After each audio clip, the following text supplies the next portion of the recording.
بسم اللہ الرحمن الرحیم۔ السلام علیکم۔ میاں خالد بارو کے سیاسی تجزیے میں خوش آمدید۔ آج کا ہمارا موضوع ہے جی اکانومی کے حوالے سے۔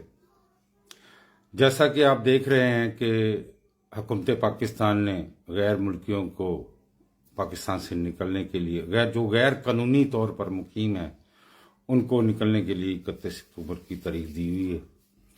تو اس کے بعد جو غیر قانونی افراد ہیں ان کو پکڑ کے ملک بدر کر دیا جائے گا۔ تو یہ ایک چیز میں بار بار پن آؤٹ کرتا ہوں، بار بار اس کو ریپیٹ کرتا ہوں، اس کو ذہن میں رکھیں کہ جو آنے والا دور ہے پاکستان میں، اس کا سارا دار و مدار جو ہے وہ انویسٹمنٹ کے اوپر ہے۔ انویسٹمنٹ کون سی؟ فارن انویسٹمنٹ، جو باہر سے لوگ آئیں گے اور یہاں آ کے بزنس کریں گے، کیونکہ ہمارے لوگوں نے تو یہاں سے پیسہ کمایا اور باہر لے گئے، وہاں بزنس کر رہے ہیں۔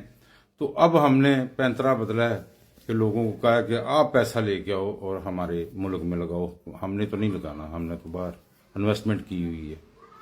بیکیف اب فارن انویسٹمنٹ تب آتی ہے کسی بھی ملک میں جب ان کو اپنی جان مال کا تحفظ ہوتا ہے، اور سب سے بڑی بات، پیسہ وہ لگاتا ہے پروفٹ کے لیے، اپنے فائدے کے لیے، منافع کے لیے۔ اس لیے وہ پیسہ لگاتا ہے۔ وہ اس لیے نہیں پیسہ لگاتا کہ ساری عمر کی کمائی لے کے آؤں اس ملک میں جہاں قدم قدم پہ لٹیرے بیٹھے ہوئے ہیں۔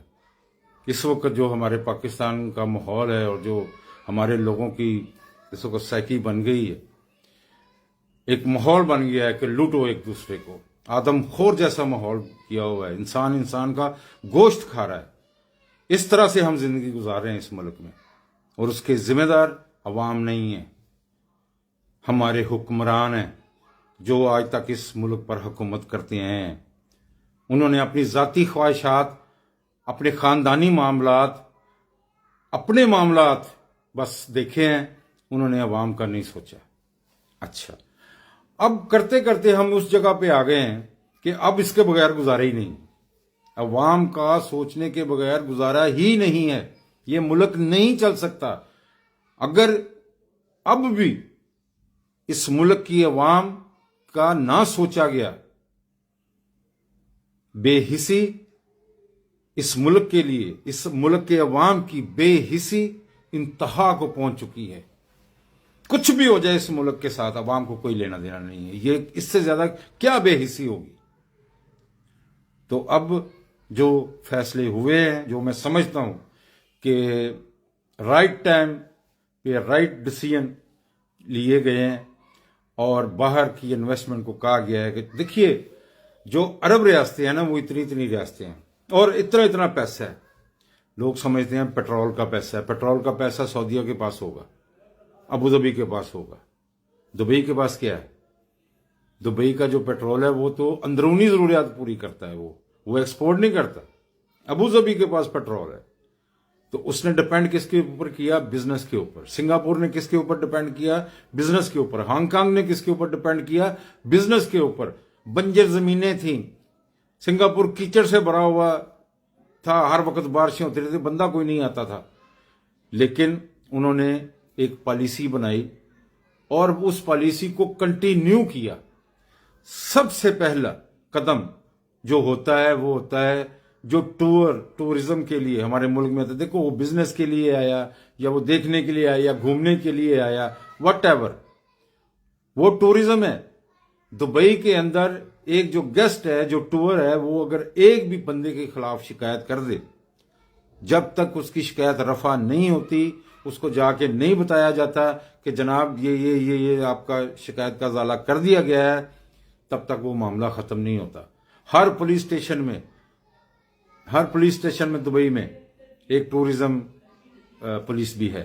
اسی طرح آج مجھے بڑی خوشی ہوئی کہ انہوں نے جتنے قدم لیے ہیں اب تک وہ سالڈ ہیں، وہ ایسے ہی سیاسی یا لوگوں کو دھوکہ دینے کے لیے دہائی کھبی ماری سجی، اس طرح کا کام نہیں ہے۔ میں پاگل نہیں ہوں کہ ان لوگوں کو کن باتوں کو میں اپریشیٹ کر رہا ہوں۔ میں سمجھتا ہوں کہ یہ ٹھیک ہو رہا ہے۔ اب یہ شور نہیں کر رہے، اب یہ کام کر رہے ہیں، ٹھیک ہے۔ पाकिस्तान में भी इस वक्त टूरिस्ट पुलिस का वजूद अमल में आ गया है। अब वो जो टूरिस्ट पुलिस है, वो जो टूरिस्ट यहाँ पे आएंगे, चाहे वो बिजनेस के लिए हैं, चाहे वो घूमने के लिए हैं, उनको प्रोटेक्ट करेगी। और ये चीज आहिस्ता आहिस्ता अवाम के अंदर सरेत करनी चाहिए। अवाम बाहर वाले बंदे को इस तरह प्रोटेक्ट करें जिस तरह करने का हक है। ये मामला खत्म हो जाए कि हम एक दूसरे को लूटते फिरते हैं, तो बाहर वाले की तो फिक्र ही को नहीं। ना ना ना ना ना मेरा वीर, ये अब इस तरह नहीं होगा। ये जो गैर कानूनी अफराद हैं, ये किसी डाटे में नहीं होते, ना ये टैक्स देते हैं, ना ये किसी लॉ एंड ऑर्डर के नीचे होते हैं, ना इनका पता है ये आए कहां से, गए कहां से, निकले कहां से। सच्ची बात तो ये है कि अब अफगानिस्तान से चोरों के टोले आते थे लूटने के लिए पाकिस्तान में।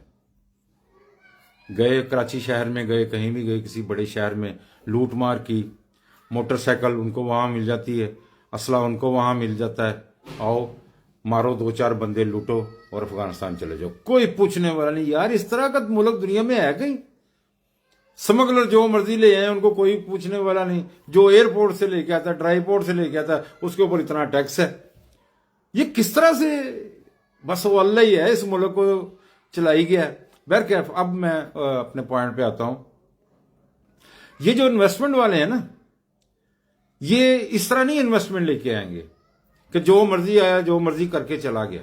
मैं बार बार जो अर्ज करता हूं, जो कहता हूं कि जब तक इस कौम को आप एक सिस्टम नहीं देंगे, इनको बताएंगे नहीं कि ये दायरा है, इसी दायरे के अंदर अंदर आपने करने, इस दायरे से बाहर जाएंगे तो रिएक्शन आएगा। जिस तरह से मैं तो यार एक सिंपल सी बात कहता हूं, छोड़ो सब कुछ, पॉलिसियां ये वो, खाली दुबई जाओ और वहां से उनकी पॉलिसी लाओ और उसके ऊपर अमल कर दो। अब वही हो रहा है। क्या दुबई में गैर कानूनी अफराद रह सकते हैं? बगैर वीजे के रह सकते हैं? किसी के प्यो दा राज है, सानू कौन रहन दिंदा किसी मुल्क दे विच बगैर वीजिया तो? असीं इंज दरवाजे खोलने जिवें यतीमखाना हुंदा, अपने सामभे नहीं जांदे साडे कोलों, ते लोकां नूं लिया लिया के पूरे बिजनेस उत्ते किन्हां दा कब्जा है। देखो एक चीज याद रखो, जिस वेले गैर कानूनी अफराद का जिक्र आंदा ते अफगानियां दा जिक्र आ जांदा ना, उनकी वजह यह है कि वो इन्नी तादाद दे विच ने, पता नहीं 12-13 लाख के पता नहीं किन्ने तादाद दे विच ने। अब वो कहां रहते हैं, वो क्या करते हैं पता है आपको? हमारी मार्केटों में उनका कब्जा है, हमारी ट्रांसपोर्टों पे उनका कब्जा है। आप उनके साथ मुकाबला कर ही नहीं सकते। आप हकला हल्की लेके आए हैं बिजनेस करने के लिए, वो एक ट्रक उधर से इधर आता है, इधर से उधर जाता है, लाखों रुपये चांदी हो जाती है। तो सिर्फ उनकी बात नहीं कर रहे, यहां नेपाली भी हैं, यहां अफ्रीकी भी हैं, लेकिन वो तादाद में कम है और वो आइडेंटिफाई जल्दी हो जाते हैं। ये अब 40 साल से इस माशरे में रह रहे हैं, ये घुल मिल गए हैं। अब ये अफगानिस्तान की टीम है जिससे पाकिस्तानी टीम हारी है, आपको पता है ये सारे पेशावर यूनिवर्सिटी से पढ़े हुए हैं। हमारे लड़कों ने इन्हें खेलना सिखाया और ठीक है, वेल डन, उन्होंने अच्छा खेला, वो जीत गए। हमारे लड़कों ने अच्छा नहीं खेला, हार गए। तो बात कहने का मकसद ये है कि वो हम ही से सीख के गए हैं। तो बहरकैफ बात पे आता हूं मैं। ये स्मगलिंग और गैर कानूनी अफराद और ये सारा सिस्टम, ये स्मगलरों की जन्नत पाकिस्तान, कातलों की जन्नत पाकिस्तान, दहशतगर्दों की जन्नत पाकिस्तान, ये अब नहीं चलेगा। भी मैं इतना खुश हूं इस बात के ऊपर कि हमारी इस्टेब्लिशमेंट ने और जिसने भी मिलके ये फैसले लिए, डॉलर की ऐसी की तैसी हुई। ये जो अब 280 279 पे घूम रहा है ना, लोगों को लग रहा है ये फिर बढ़ेगा इंशाअल्लाह ताला। ये अगर मेरी इस्टेब्लिशमेंट ने कहा है कि ये 250 पे आना है तो ये आएगा। उनको सब पता है ये कहां से हो रहा है, और ये ना कंट्रोल हुआ, 250 पे ना आया तो इनकी ऐसी की तैसी।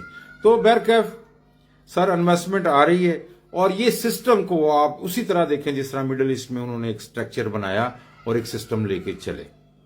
गेस्ट टूरिज्म पुलिस भी बन गई है। I appreciate to this all kind of good work.